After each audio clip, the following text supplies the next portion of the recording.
예, 고린도전서 7장 살펴보겠습니다.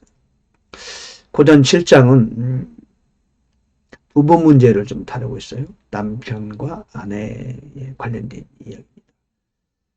중요하죠. 그래서 일단 남편과 아내에 관해서 공부하면서 살펴보도록 하겠습니다. 고전 7장의 주제를 주께 속한 자유인 이렇게 정해봤습니다. 첫 번째는 남편과 아내의 의무에 관해서, 두 번째도 역시 화평을 위해 부르신 하나님, 여기 부부 문제입니다. 세 번째는 사람의 종이 되지 말라.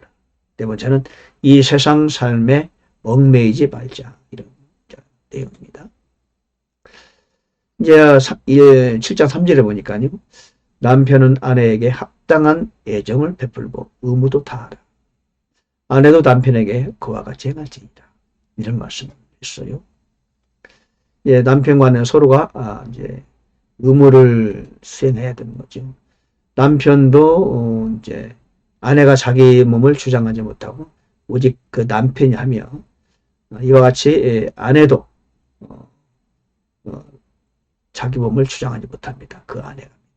그러니까 부부는 아내와 남편이 있다면은 아내라고 해서 단독으로 이렇게 행하면 안 된다는 얘기죠. 각자에게 권리가 있답니다. 남편은 아내에 대한 권리가 있고 아내 역시 남편에 관련된 권리가 있다는 거죠. 그러므로 만약에 부부가 좀 떨어져 있어야 된다면 서로에게 동의를 구하라고 얘기합니다. 왜? 남편의 몸이 남편만의 것이 아니고 아내에게도 권리가 있다는 거죠. 아내의 몸에 관해서도 아내뿐만 아니라 남편도 권리가 있다는 거죠. 그거를 서로 존중해줘라. 그 빼앗지 말라는 거지. 그러니까 나는 나 혼자만의 것이 아니라는 거죠. 나에 대한 그 권리가 남편에게도 할당됐다, 이런 뜻입니다. 그러므로 서로 동의를 구해서 기도할 때는 몰라도, 금식할 때는 모르지만 늘 같이 함께하는 것이 좋다, 이걸 말했어요. 남편은 아내에 대한 의무가 있고 권리도 있고 아내 역시 남편에 대한 의무가 있고 또한 권리도 있다는 겁니다. 부부는 하나라고 그러잖아요. 그 모든 것 서로 합의하에 동의를 구하고 서로 존중하는 것이 필요하다, 이런 얘기를 하는 거죠.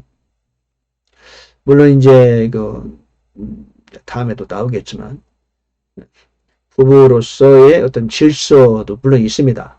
아내는 남편에게 이제 복종을 해야 되고 또 남편은 아내를 사랑하고 아껴줘야 되는 것이 사실인데, 일단은 아내가 남편에게 복종을 먼저 해야 된다는 것이 우선적으로 나옵니다. 그러면은 그건 따로 있지만 일단 어쨌든 부부는 서로에게 합당한 애정을 베풀고 서로 권리와 의무를 수행해야 된다, 이렇게 말하고 있습니다. 두 번째는 화평을 위해 부르셨다. 14절, 15절에 보니까 이제 부부 중에서 한쪽 편이 안 믿는 사람이 있다. 그럴 경우에는 믿지 않는 자가 떠나거든 떠나게 하라 그랬어요. 그런 걸로 인해서 속박받을 필요 없다, 표현합니다. 그러나 하나님은 화평에 이르도록 우리를 부르셨다. 그러나 믿지 않는 남편이 있는데 그녀와 함께 살기를 기뻐하거든 그녀는 그를 버리지 말라, 그렇게 말하고 있어요. 그래서 그러면서 오 아내여 네가 나 남편을 구원할지 어찌할 수 있으리요? 오 남자여 내가 네 아내를 구원할지 어찌 알겠느냐. 구원할 수도 있겠죠. 남편이 아내로 인하여 구원받는 경우도 자주 있잖아요. 아내 역시 남편으로 인해 구원받는 경우도 있죠. 그런 경우는 아주 희박하지만 그러다 보면은 그의 자녀들 역시도 다 온 가정이 구원받는 가정이 되게 되는 거죠.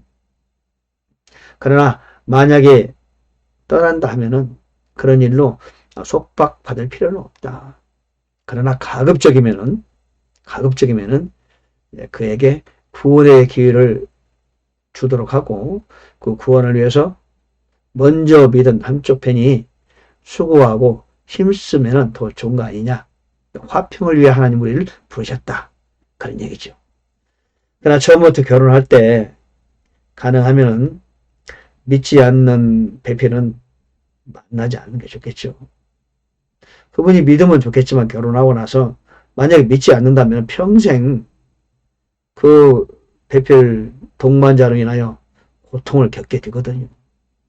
하나님은 당신의 자녀가 고통받는 걸 좋아하지 않는다. 그래서 결혼하기 전이라면은 반드시 서로 구원받은 자녀들 중에서 동반자를 선택하는 것이 하나님이 기뻐하는 것이겠죠. 그러나 절대적인 것은 아닙니다. 자, 세 번째는 사람들의 종이 되지 말라. 우리는 자유인이다. 그러면서 또한 종이다. 주 안에서 부르심을 받은 자는 종이라도 주께 속한 자유인이다. 그렇게 22절 말하고 있어요. 또 우리는 그리스도의 종이다. 그죠? 우리는 종이면서도 또한 우리는 자유인이에요.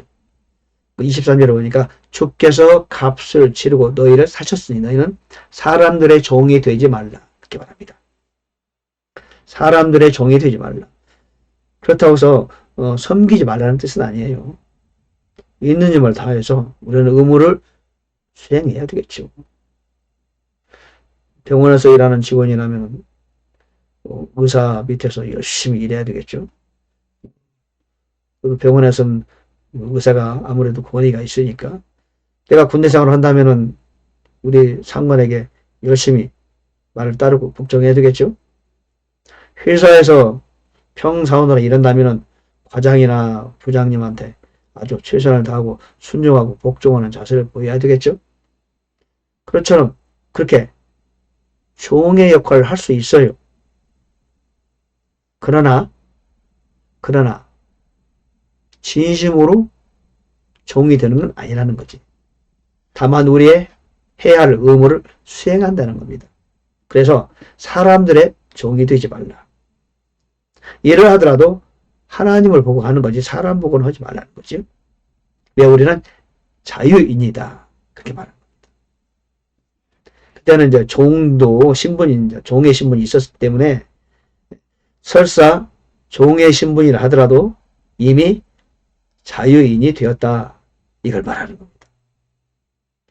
또 내가 주인이라 할지라도 나는 종이 아니야. 그렇지만 그리스도의 종이 된 것이다. 그런 뜻을 말하는 겁니다. 하나님 앞에서 우리는 모두 다 종이에요. 그렇죠? 종입니다. 종으로 섬겨야 돼요.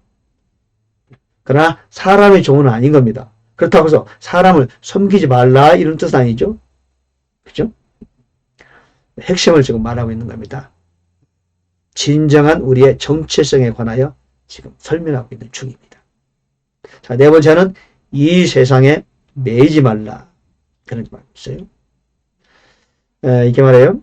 때가 단축되었으므로 안에 있는 자들은 없는 자같이 되고 우는 자들은 울지 않는 자같이 되며 기뻐하는 자들은 기뻐하지 않는 자같이 되고 소유한 자는 소유하지 않는 자같이 되고 이 세상을 이용하는 자들은 남용하지 않는 자처럼 되라. 왜? 이 세상의 의형은 사라지고 만다. 무슨 말씀이길까요, 이게? 예. 그러니까, 세상 것에 매이지 말라는 뜻이죠. 왜? 이 세상의 의형은 언젠가는 사라진다는 겁니다. 이 세상에 울 일이 있다. 그거 울 필요 없다는 거예요. 그거는 아무것도 아니라는 거죠. 이 세상에서 기뻐할 일이 있죠? 많죠? 기뻐할 일. 운동선수들이 우승하면 기분 좋죠?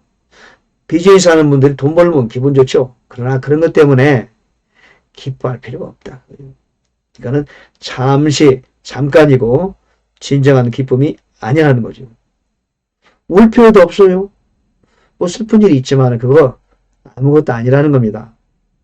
진정한 슬픔이 아니라는 거죠. 많은 걸 소유했고 세상을 이용하는 그런 것도 역시 거기에 마음을 뺏기지 말라는 거예요. 가족을 갖고 있다. 자녀가 있고 아내가 있고 남편이 있다. 너무 마음을 뺏기지 말라는 거죠. 왜? 사라진다는 거예요. 하늘나라 가면요. 가정이 없어요. 부부도 없어요. 부자지간도 없어요.